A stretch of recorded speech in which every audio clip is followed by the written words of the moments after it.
Identiti asas. Identiti asas ialah persamaan trigonometri yang sentiasa betul untuk semua nilai theta yang kita gantikan. Itu adalah identiti asas. Bagaimana kita membentuk identiti asas?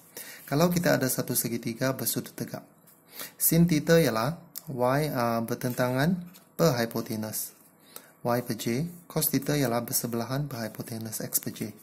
Menggunakan teorem Pythagoras, x square tambah y square sama dengan j square.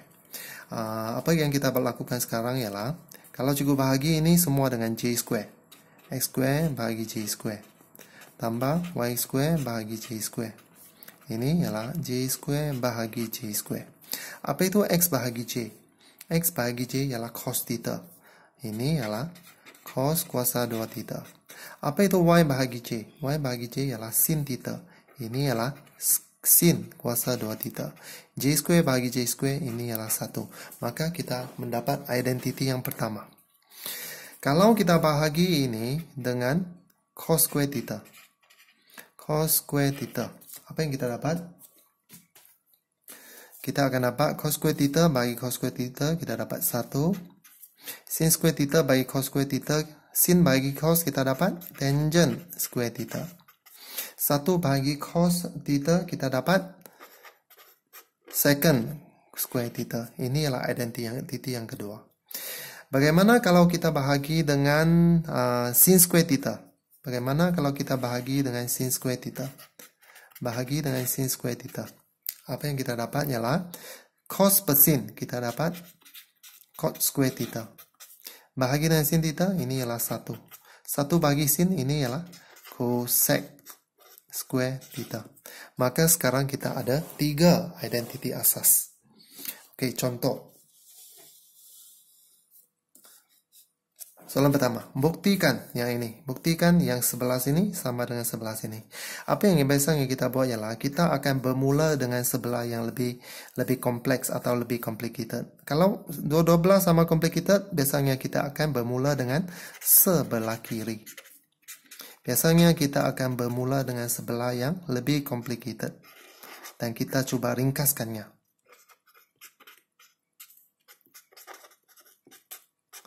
Tambah 1 per sec x tambah tangent x. Sekarang kita darabkan penyebutnya. Ini darab ini. Sec x tolak tangent x. Kita darab dengan sec x tambah tangent x. Pengangka dia sec x tambah tangent x tambah sec x tolak tangent x. Apa yang kita dapat di sini ialah penyebut dia sec kuasa 2x tolak tangent kuasa 2x. Ini kita menggunakan satu formula yang kita pernah belajar sebelum ini. A tolak B darab A tambah B. Ini ialah A square minus B square. Konsep yang sama. Pengangka dia ialah sec x tambah sec x 2 sec x. Tangent x tolak tangent x dibatalkan. Oke, so di sini kita akan menggunakan identiti. Yang ada kuasa 2 ini adalah biasanya berkaitan dengan identiti. So dari sini kita lihat identiti yang kedua kita boleh pakai. So kalau cikgu pindah ini ke sebelah sana, sec kuasa 2 theta tolak tangent kuasa 2 theta, kita dapat nilai dia sama dengan 1. Ini nilai dia sama dengan 1. Maka kita dapat 2 sec x bahagi 1. So ini sama dengan 2 secant x. So ini adalah sama dengan sebelah kanan. Maka kita sudah membuktikan identiti yang diberikan di sini. Ini adalah contoh yang pertama. Contoh yang kedua. Menyelesaikan persamaan trigo. Okey, ini. Apabila kita lihat di sini yang ada kuasa 2x, ini adalah berkaitan dengan identiti. Maka apa yang kita boleh buat ialah ini ada cot. So kita boleh menggunakan identiti yang ketiga. Cosec kuasa 2 theta ini sama dengan Kod kuasa 2 theta tambah 1. Kalau X, maka ini X, kita akan pakai X. So, 2 cosec kita tukar jadi kod kuasa 2X tambah 1. Kita menggunakan identity yang ketiga. Tolak 3 kod X sama dengan 1. 2 kod square X kita kembangkan. Tolak 3 kod X. Tolak 1 sama dengan 0. 2 kod square X tolak 3 kod X tambah 1 sama dengan 0. Di sini kita boleh melakukan satu penggantian.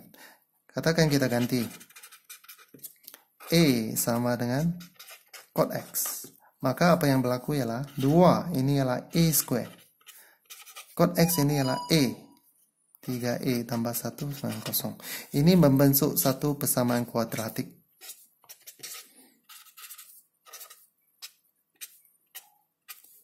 Dari sini, 2A tolak 1 sama dengan 0 atau A tolak 1 sama dengan 0. A ialah 1 per 2 atau A ialah 1. Maka kita kena ganti balik penggantian yang kita buat tadi. A ini ialah kod X. Kod X ialah 1 per 2. A ini ialah kod X. Kod X ini ialah 1. Ini ialah kod. Maka kita kena tukar balik kepada trigo asas. Apa itu kod?